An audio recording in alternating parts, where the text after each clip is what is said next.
I'm available 24/7 to help solve issues. Right. Call me 3 a.m. on a Sunday morning, I don't care. Were you a little naive when you thought I can easily build an electric car and a rocket? I didn't think it would be easy. Like I said, I thought they would probably fail.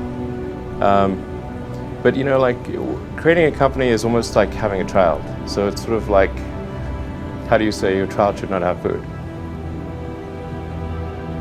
So once you have the company, you have to feed it and nurse it and take care of it. Even if there were some tough times in 2008, end of 2008.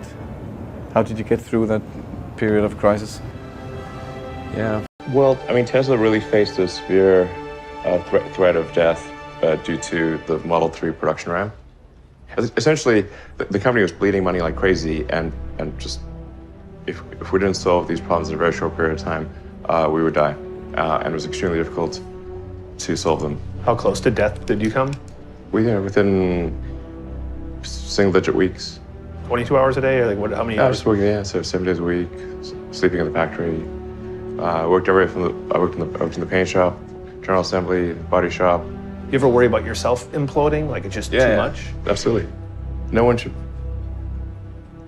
put this many hours into work. This is not good. And people should not work this hard. They should not do this. It's very painful. Painful in what sense? It hurts my brain and my heart. Where do you come up with your best ideas? Are you on vacation? Or are you kind of just like in the middle of the night you wake up and start drawing things down? Or You know, sounds really cliche, but like the shower is probably like wake up and go to shower in the morning. And I think actually what's really happened is kind of stuff is percolated in the subconscious. Right. And it's not really occurring in the shower, but you're kind of getting the results of last night's, computation, basically. Right. Whatever area that you get into, given that, even if you're the best, there's always a chance of failure. So I think it's important that you really like whatever you're doing. If you don't like it, life is too short.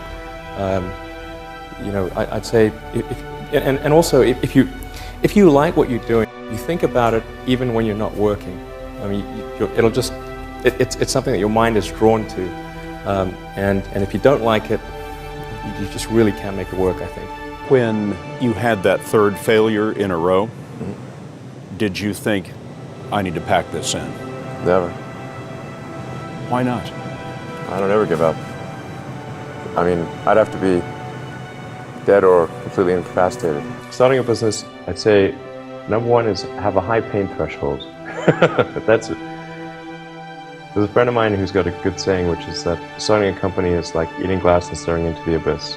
Okay, that's generally what happens, because when you first start a company, there's lots of optimism and things are great, and then so happiness at first is high.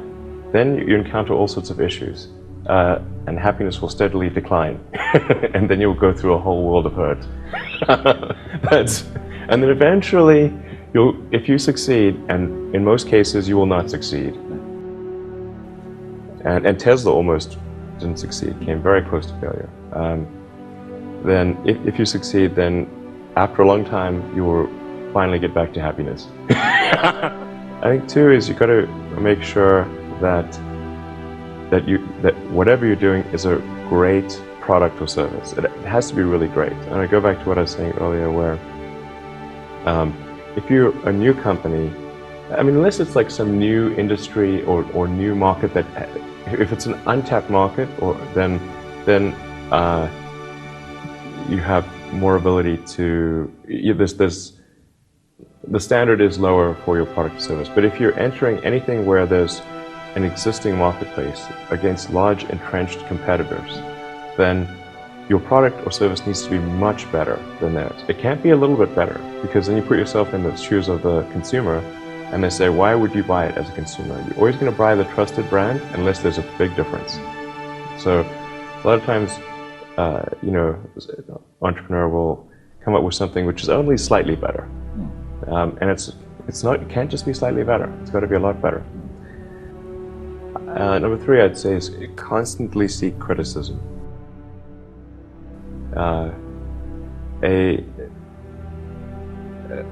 a well thought out critique of whatever you're doing is as valuable as gold. And you should seek that from everyone you can, but particularly your friends.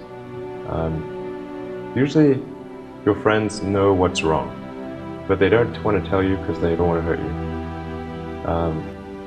So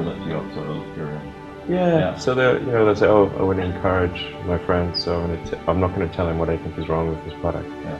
It doesn't mean your friends are right, but very often they are right. And you at least want to listen very carefully to what they say.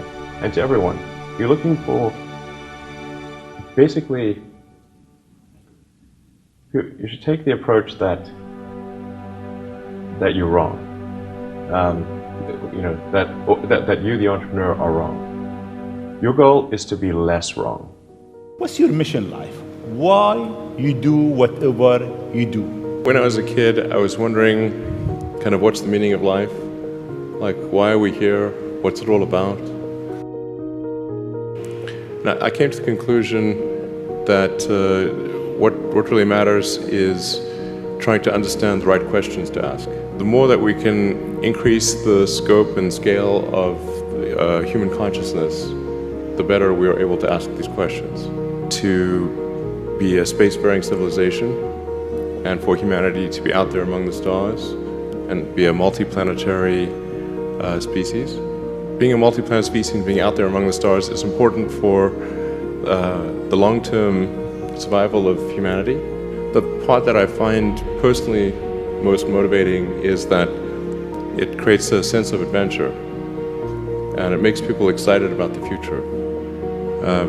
If you consider two futures, one where we are forever confined to Earth, or another future where we are out there on many planets, maybe even going beyond the solar system, I think that second version is incredibly exciting and inspiring, and there need to be reasons to get up in the morning. Life can't just be about solving problems. Otherwise, what's the point? There's got to be things that people find inspiring and make life worth living. That is a thing we want. This is a wonderful thing to me, and that's what we should strive for.